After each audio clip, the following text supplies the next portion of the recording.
যারা শাক খেতে ভালোবাসেন আমার এই আজকের রেসিপিটা তাদের ভালো লাগবে। স্পেশালি নতুন রাঁধুনিদের জন্য আমি এই রেসিপিটা আপনাদের সামনে শেয়ার করছি। তাদের একটু হলেও হয়তো উপকারে আসবে।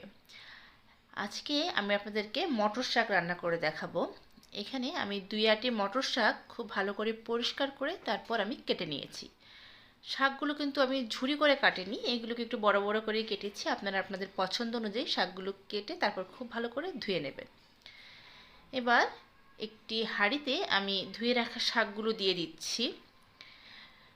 শাক কিন্তু আমাদের শরীরের জন্য অনেক উপকারী এবং পুষ্টিগুণ সমৃদ্ধ, কিন্তু শাক যদি ঠিকমতো রান্না করা না যায় তাহলে কিন্তু খেতে ভালো লাগে না। স্পেশালি শাকের কালারটা যদি নষ্ট হয়ে যায় তাহলে দেখতেও সুন্দর লাগে না, খেতেও ভালো লাগে না। আজকে আপনাদেরকে আমি রেসিপিটি শেয়ার করব। এই শাকের রঙটাও দেখতে সুন্দর থাকবে এবং খেতেও খুবই ভালো লাগবে। আমি শাকে দিয়ে দিলাম স্বাদ মতো লবণ আর 2-3টার মতো কাঁচামরিচ মাঝখান থেকে চিড়ে আমি দিয়ে দিয়েছি।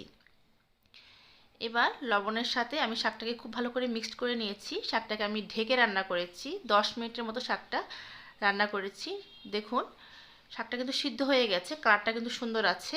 এর বেশি আর শাকটাকে আমি ঢেকে রাখবো না। এখন শাকটাকে আমি সম্বার দেব। আমি কড়াইতে দিয়ে দিলাম সাদা তেল।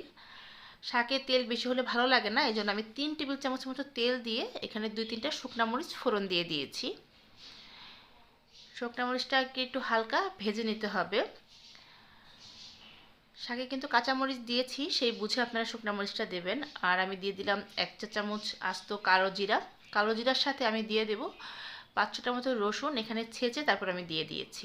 এগুলোকে হালকা একটু ভেজে নেব, একটু ব্রাউন কালার করে নেব। আমার এই রেসিপিগুলো যদি আপনাদের ভালো লেগে থাকে তাহলে আমার চ্যানেলটা সাবস্ক্রাইব করে পাশে থাকা বেল আইকনটা বাজিয়ে দেবেন। আমি যখনই কোনো রেসিপি আপলোড করব আপনি সাথে সাথেই সবার আগে নোটিফিকেশন পেয়ে যাবেন। দেখুন রসুনটা কিন্তু খুব সুন্দর করে ভাজা হচ্ছে। এগুলো কিন্তু পুড়ে ফেলা যাবে না, একটু সোনালি কালার হলে পরেই আমরা যে শাকটা সিদ্ধ করে রেখেছিলাম সেই শাকটা এখানে ঢেলে দেব। এই মটর শাক কিন্তু খেতে খুবই ভালো লাগে, স্পেশালি আমার খুব পছন্দের এই শাকটা। তাই আমি শাকটা এভাবে যেভাবে রান্না করি সেই রেসিপিটা আপনাদের সাথে শেয়ার করছি। আশা করি আপনারা বাড়িতে এইভাবে রান্না করে নেবেন।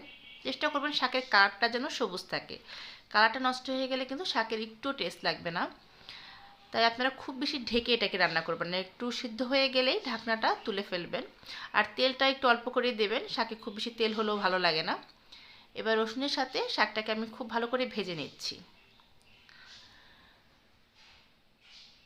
আপনারা চাইলে এই শাকের সাথে কিন্তু একটু ছোটো সাইজের যে চিংড়ি মাছগুলো আছে সেগুলো ভেজেও রান্না করতে পারেন, সেটাও খেতে খুবই ভালো লাগে।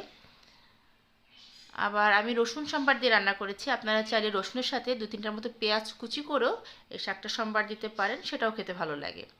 হয়ে গেছে, আমি আর খুব বেশি রান্না করব না, তাতে করে শাকের কালারটা নষ্ট হয়ে যাবে। আমি একটা বাটিতে এটাকে সার্ভ করে নিয়েছি। আশা করছি আজকের এই রেসিপিটা আপনাদের ভালো লেগেছে। যারা নতুন রাঁধুনি আছেন তারা এভাবে অবশ্যই ট্রাই করবেন।